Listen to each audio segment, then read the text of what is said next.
নমস্কার বন্ধুরা, আত্রি ব্লগসে সকলকে স্বাগত। যারা লাউয়ের একঘেয়েমি রান্না খেয়ে বোর হচ্ছেন, এই রেসিপিটা তাদের জন্য।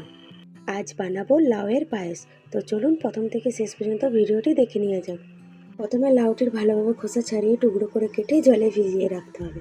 একটা স্কেপারের সাহায্যে লাউটিকে গ্রেট করে নিতে হবে। লাউ থেকে নিগড়ে রস বের করে অন্য একটি পাত্রে রেখে দিতে হবে। কড়াইতে সামান্য সাদা তেল আর ঘি দিয়ে ভালো করে লাউটিকে ভেজে নিতে হবে। ভালোভাবে ভাজা হয়ে গেলে কিছুটা লিকুইড দুধ আর কিছুটা গুঁড়ো দুধ দিয়ে ভালো করে ফুটিয়ে নেব। লাউটি সেদ্ধ হয়ে গেলে দিয়ে দিতে হবে পরিমাণ মতো চিনি। একটু নাড়াচাড়া করে দিয়ে দিতে হবে ছোটো এলাচ আর দারুচিনির গুঁড়ো। আর উপর থেকে ছড়িয়ে দিতে হবে কিশমিশ, আলমন্ড কুচি আর কাজু কুচি।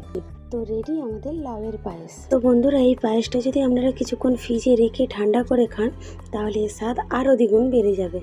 আজকের ভিডিওটি কেমন লাগলো অবশ্যই কমেন্ট বক্সে কমেন্ট করে জানাবেন। আরও নতুন নতুন ভিডিও পেতে অবশ্যই আমার চ্যানেলটি সাবস্ক্রাইব করবেন। সকলে খুব ভালো থাকবেন, সুস্থ থাকবেন।